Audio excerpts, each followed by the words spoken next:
Photoshop selections. So in our Photoshop program, there are a lot of things that are similar to what we worked on in Illustrator. But we couldn't make a change in Illustrator unless you selected the object. So this is very similar to Photoshop. So I think the first place we need to start, one of the most powerful things in Photoshop, is how you select pixels. In Illustrator, we had vectors. In Photoshop, we have rasters. What's the difference? File size for one thing, resolution is another. All right, we can get into this a little bit more outside of the video, but for right now, instead of just staring at this crazy mug of me with a superimposed double exposure, we'll talk about how we're going to get from point A to point B. So we have layers, just as we did in Illustrator, and we got all kinds of things that we can work with. So there's a lot of commonalities that we'll get into. But for now, let's move ahead, and we're going to show you how things work. Okay? So to create this double exposure image, let's check out our file structure. So we need to remember this image, okay, and this image. I have a whole bunch in here because I wasn't exactly sure how the whole thing would pan out, and hopefully you'll have more than one image that you want to work with. Okay? So let's go back to Illustrator. Back to Photoshop, right? And I'm going to say File, New. Nothing new here. We've done this before. All right, we're setting it up for a letter size page. 8.5 by 11, portrait. Important thing here is 150 pixels of resolution. Okay? We can do all these different color modes, but RGB is going to be the smallest for what we're working on. Background contents, we're going to make that white. Okay, let's see what advanced option gives us. These are color profiles and things we probably don't need to get into, so don't worry about that. Okay, so let's create a file. On our rocking Dell laptops, it's best to keep our file sizes down to a minimum so that we don't run into trouble. So I've got this file. We've got a background layer. And layers is the same way, the same place even. F7 gives you layers in Illustrator and in Photoshop. So you're going to see a lot of that commonality. So let's go up to File, and we're going to say Open. And we're going to find this image. Sometimes your image preview may show up, sometimes it may not. So that's why it's good to remember what your image file names are. So let's say Open. All right. Look at that mug. Man, my hair is just crazy. I think there must have been some good static electricity that day. All right, so over here in the layer menu, on the word background, if I right-click, I get a duplicate down here. From this duplicate, I can click on it, and then we get a dialog box. In the dialog box, you can specify the destination where you want to duplicate the layer to. You'll notice up here, this file in this tab is called Untitled. So I'm going to come down here, and I'm going to select Untitled. Okay?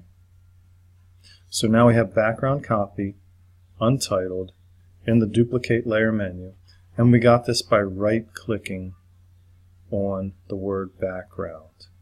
I'm going to say OK. Let's go see what happened. Oh, check it out. It duplicated this layer into the new file. So we have this file and we have this file. So we have duplicate stuff going on. In Illustrator, remember that there were selection tools in this upper right tool palette. It's kind of similar here. This is a selection tool, this is a selection tool, this is a selection tool. But this is our move tool. Okay, we can click on this and we can move within there.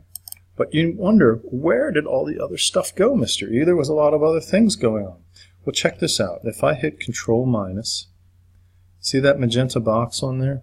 That's showing me where all the other stuff is. So if I come up here under Edit and I go down to Free Transform, you can also get here by by striking Control T on your keyboard for those of you who like P commands. So, how do we get here again?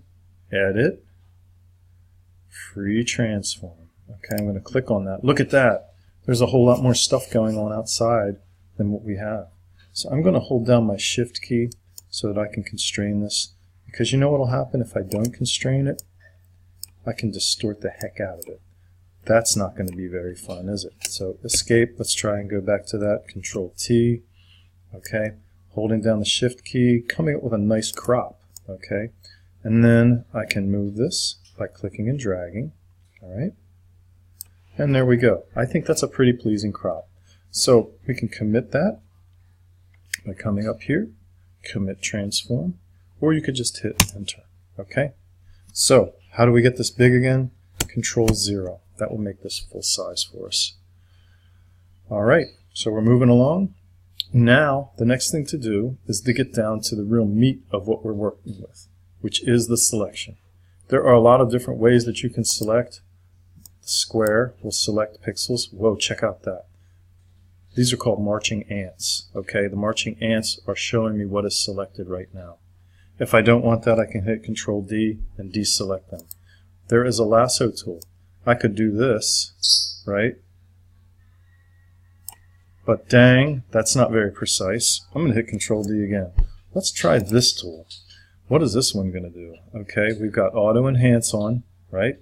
And this is called the Quick Selection tool. Okay, so you'll notice that we have a round dot, which is showing me a brush size.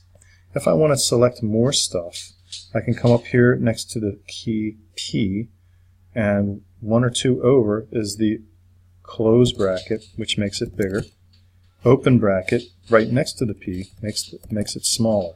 Alright, so I'm going to click and drag and create a whole lot of marching ants. So I've got this part. Now I'm going to come around here and drag this down, and look at that. So now we got a whole lot of marching ants. Okay,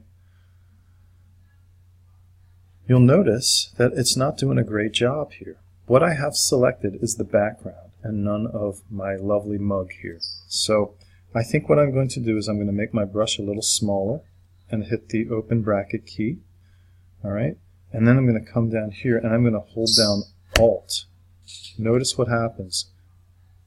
Right now it's on plus. Hold down Alt. It's going to remove selection areas. Okay, so I'm going to click and drag and just kind of gradually go around some of these areas that weren't quite selected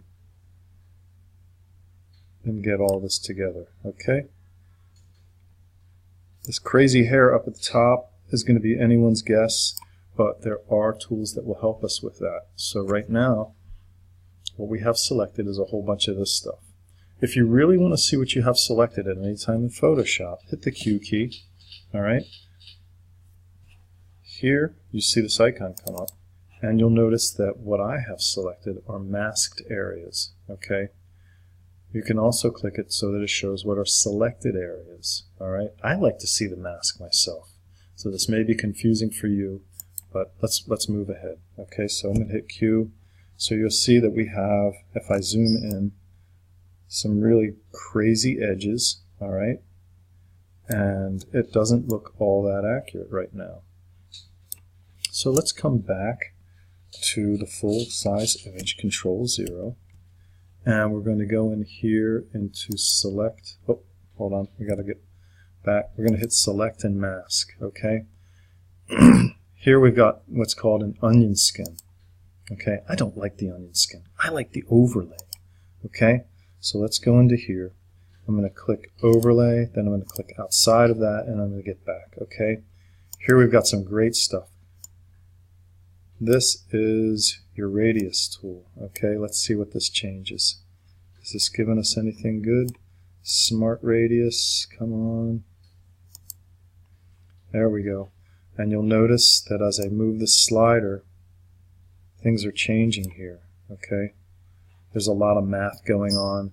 It's tightening up these areas in my scruffy beard. You'll notice that some of these areas up in here, let's zoom in. Can we zoom in? Yeah, we can zoom in.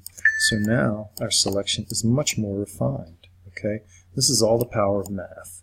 All right, rock on math. Control 0, bringing us back out.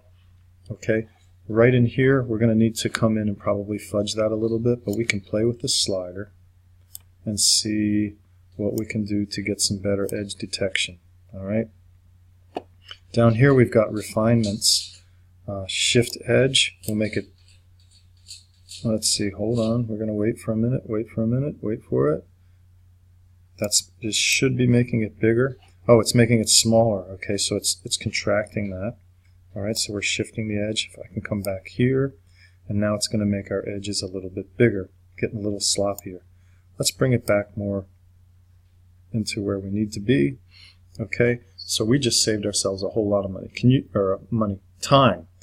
Can you imagine trying to go in and try and grab all of that stuff, especially for people who have crazy hair like me? That would just be a mess. So I'm going to say okay. Alright, so now we've got this, and it's all set up. This is showing me what is selected.